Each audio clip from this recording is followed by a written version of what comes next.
Hey everyone, I want to read a letter that I wrote to myself as inspiration to start this channel.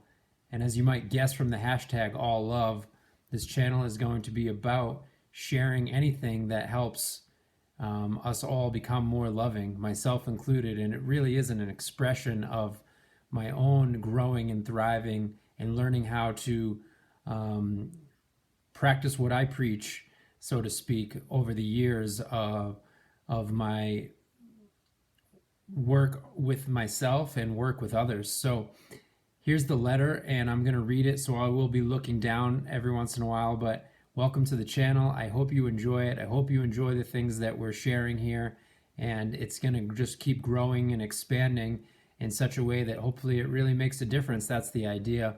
And all we can do is do our best. And here we go.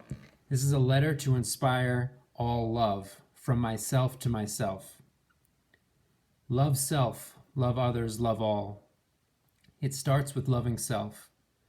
This doesn't mean narcissism or selfishness, quite the opposite. It begins with acceptance and evolves into radical self-acceptance, which is the soil required for growing higher levels of being. This soil requires ongoing cultivation. As we approach loving self, we naturally grow our capacity to love others and to be loved by others. But we can't really be loving to others or be loved by others unless we grow enough in our capacity to love ourselves. When we are immature in our self-love, we need. Need is a state of lack, not a state of love. Lack begets lack. Love begets love. Being in a state of lack is not loving to ourselves, and thus blocks our ability to love ourselves, and so also others and all. Needy lack fosters codependence and fulfills the cultural trans contract, you complete me. Loving self, approaching fullness, radiates to others and inspires interdependence, revealing the dynamism of win-win. This interdependent love fuels creativity and is the source of possibilities. The culturally entranced, lacking self-love, neediness, codependence looks like this. A half times a half equals a quarter. The me obsession of getting my needs met generates more suffering, more selfishness, and detracts from self, other, and all. Interdependence looks like this. 1 plus 1 equals 8. And by 8, I mean the symbol for infinity. Loving requires work. The work is to actively love that in ourself, others, and the all that we can't yet currently actively love.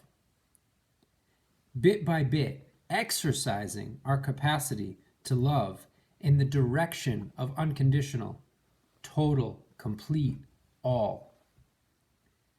There is no use in beating oneself up for that which we do not yet love.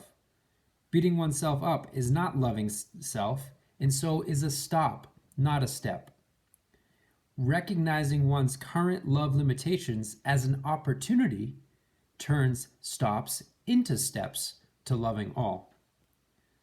Along the way, with a certain degree of progress, one acknowledges the futility of not loving as the harm to self, others, and all becomes obviously counterproductive. Asking, am I willing to let go of that which is not loving to self, others, and all, just a little bit more in this moment, on this day? Asking, am I willing to love self, others, and all just a little bit more in this moment, on this day? Slowly by slowly, bit by bit, is the fastest and surest way to progress towards fulfilling one's awesome potential. Jumping ahead, rushing, punishing oneself activates the nervous system's alarm switch, leading to fighting, fearing, and freezing, and all manner of sabotaging our path to freedom and the sublime fruits of our true nature. Stretch, but don't tear. Let go a little of today of what does not serve you, others, and all. Add a little bit more today of what does. Keep going. Things get better and better every day in every way. Obstacles and problems arise with your capacity to outgrow them and gain their wisdom, which is love. Anything and everything you don't yet love is the crux of the work. This all represents your opportunity to grow.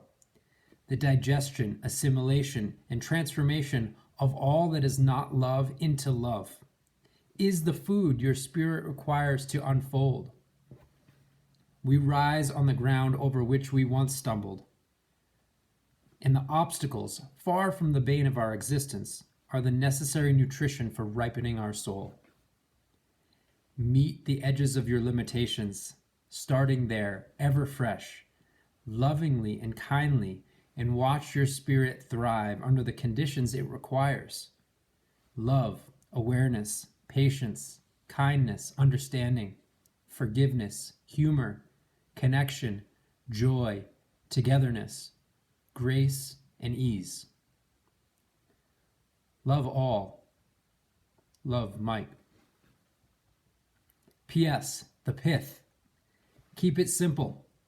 We always know if we ask. Ask, is this thought? Is this emotion? Is this feeling? Is this behavior? Is this perspective? Is this decision? Is this belief? Is this plan? Is this intention? Loving to self? Loving to others? Loving to all? If yes, proceed. If no, celebrate the opportunity to grow and work to tear asunder that which is not love, turning it into compost to feed the ripening fruit trees you wish to grow. Turn no into yes and proceed until you notice no again and repeat. It is that simple. We always know no from yes if we ask. Ask and you shall receive. Take good care of what you receive by acting on it in good faith, and you shall receive more. So thank you for checking out this video. Thank you for checking out the channel. Please do subscribe if it feels like something that can benefit you and others and the all. And love you all. Have a great day.